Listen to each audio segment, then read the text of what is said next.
Welcome to Pokemon Part 65, and in this part we're meeting a new challenge in Challenger's Cave.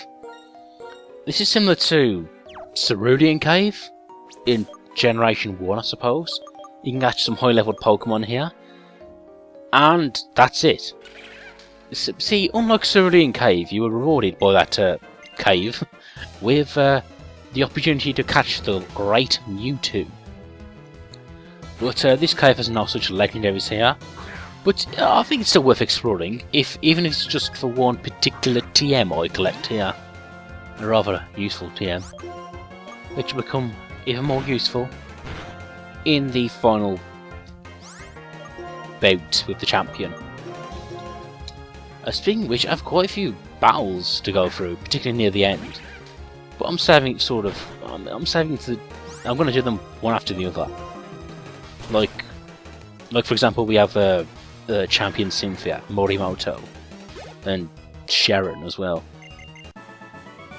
But yeah, I'm saving for those guys. And you can also battle Bianca again, of course. I think after you defeat the champion again. But there you go. Well, there's some quite interesting trainers here. And you might have noticed that, yep, I'm back to using Flash with a web here, so... and I guess that's another good point of the TM is being reusable. I can just learn and unlearn moves as I need them. Like now he knows Cut, then he knows Flash, then he knows Cut, and so on and so forth.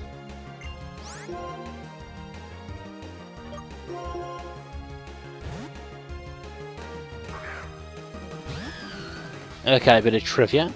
According to Ace Trainer Beverly, there is a story that states that a legendary Pokemon is said to live in this cave. This legendary Pokemon was training its student Pokemon, however. There is no known legendary Pokemon to be found in Challenger's Cave. Veteran Sean appears in Black 2 and White 2 after the collapse of the Challenger's Cave. Moving to Wellspring Cave, said Veteran Julia moves to Twist Mountain. Oh, that sentence didn't make sense here. However, Sean's Pokemon changes levels, as his Snorlax has dropped a level in normal mode, while Julia has a set of new Pokemon. Well, there you go. And speaking of which, did this intend to have a legendary Pokemon? Because it would make sense to have one here. But, I don't know, maybe they changed their minds and decided to make it a special event Pokemon. I don't know, like, I don't know which one would it be. Would it be Genesect? Would it be Keldeo? Who knows?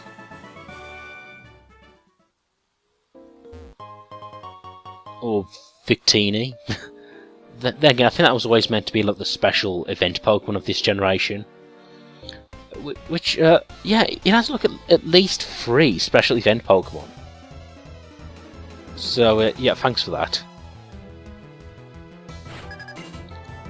Okay, Beverly, let's see what you got here. Oh, you got a Furret. Adorable looking Pokemon. A cute version of Rattata, I suppose. Looking at the Pokemon you can catch here, you can catch a Sableye, a Lickitung, a Mawile, who has a Mega Form nowadays, even though that Mega Form should really be just her evolution. And if you fish on the rippling water, you might be able to catch a Poliwhirl or even a Poliwrath. Or most of the time it will probably be a Basculin. Now here's Gaboite, whose design I really like, actually. Well, I won't say I really like. I think it's better than Garchomp, actually. I think Garchomp's design is too busy. He's got too many colours and too many details, but Gaboite actually looks a bit more streamlined. A bit more elegant. Grumpig here, a psychic Pokemon that springs around. And there it goes.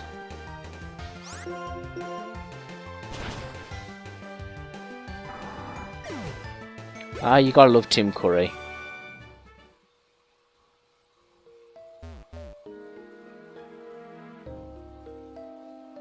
Beverly. And that's a name probably ruined by Valley Girls. I'm sure Beverly, it sounds like a name sort of a ditzy teenager would have, but I'm sure it means something in Gaelic or whatever. In fact, I'm going to look it up. Beverly, space, name, origin, oh, name meaning.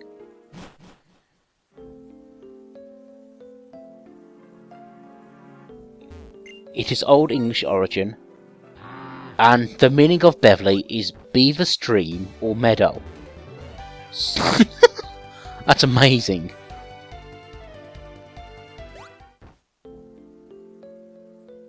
I didn't know Beverly meant beaver. Seems kind of random. So it's either Beverly Stream or Beverly Meadow. There's some Facebook comments underneath here. Let's just read them randomly, see if I come up with any funny ones. Nah. They're all just casual.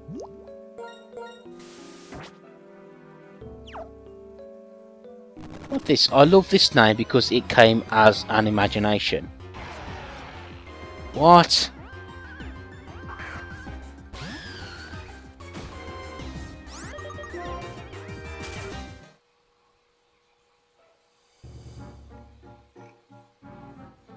Anyway, back to the actual cave here, now that we've discussed beavers heavily. You know, Bibarel needs a megaform, he just does. An angry Bibarel. In fact, we can get two together and we'll have two angry Bibarels. So, I guess if beavers don't exist, instead we have Bibarels. So I guess Beverly should be called Bibarely or something. I'm going through a cave here. I'm collecting items. Apparently I'm being chased by a spotlight. Because that's what it looks like. At least it's nothing twisty, though. There are some good... it's very interesting to explore, at least. Oh, and you can also catch an Excadrill if you wish to. Here's the trash form of Wormadam.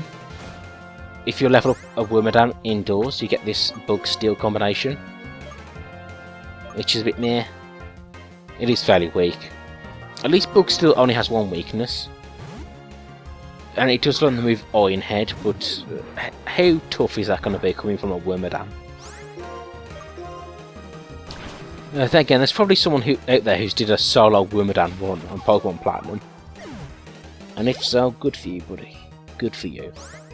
Actually, I'll take that back, no one's did that. There's no one on the entirety of the internet that has did a solo run with Wormadam. Cloyster. What's interesting is that in Gen 1, his special attack and special defense used to be the same stat. And that stat used to be high. So it used to have high special attack and high special defense and defense as well. So he was slightly overpowered in Gen 1. Oh, I love Ninetales. A very elegant creature. And of course, before you bring up Naruto, the legend of the Nine-Tailed Fox was in the Far East. There you go. And actually this can get the hidden ability to summon a sunny day. And you can also learn Solar Beam. Which, I didn't know about that about Ninetales. That makes it sound really awesome. The fact that it can just repeatedly charge Solar Beams at Pokemon. Anyway, Lavani.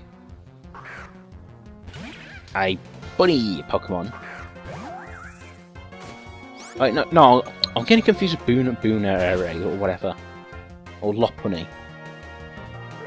Speaking of which, Gen 6 will have another cartoon rabbit in it. But I've seen the image of the cartoon rabbits they're going to introduce. And it looks like something drawn by Warner Brothers.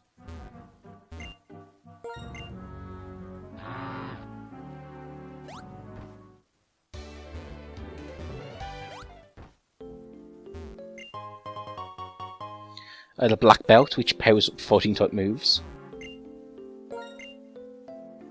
I guess Throw and Soak should technically already be wearing their black belts. You know, I do wonder if items you can equip to Pokemon will someday be incorporated into their designs, their sprites. And I guess somehow I don't think so. Because one, if you're playing competitively, that could give away what item you're using to your opponent. And it'll be too much. It could look awkward. Like, you can equip any item to any Pokemon, so you'll have like a Pidgeot with a black belt around him. Yeah, that could look pretty odd. And by the way, that TM there, Stone Edge, 80 power, it's a powerful rock-type move. And I teach it to my Darmanitan. Because there's a very strong Pokemon we'll be facing in one of these champion battles that has a very particular weakness to rock-type moves. So yeah, it was worth coming down to this cave just for that particular item, I believe.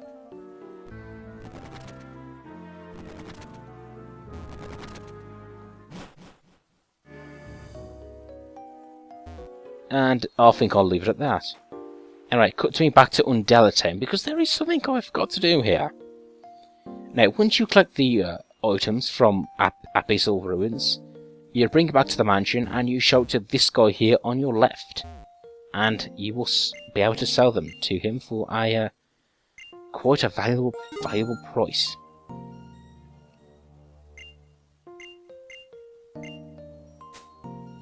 And unfortunately we do have to go through all the items. So go through the inventory, find a relic. Where are you? So many items. I want to say we need more pockets when it comes to Pokemon. Like maybe a pocket just for Pokeballs. Well, I think we already have that. I might be getting confused here.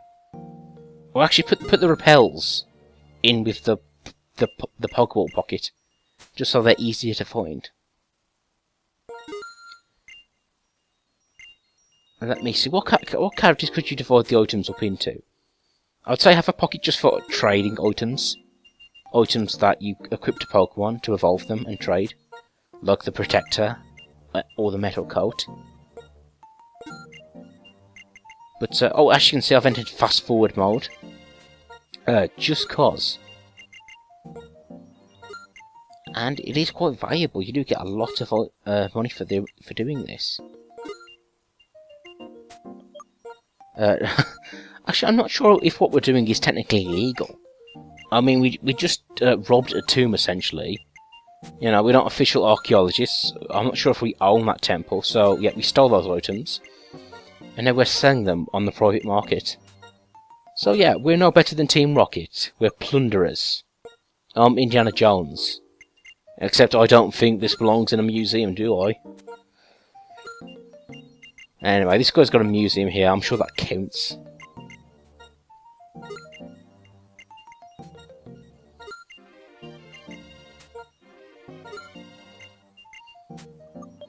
And of course you can sort of see the different values. Oh god, and that's the thing too, you can only sell one item at a time. But anyway, fast forward over, and I think we're down to the last few items here. A billionaire. Apparently he's a billionaire, but considering we still use Japanese money, I guess you're still a millionaire. So, yeah, sucks to be you.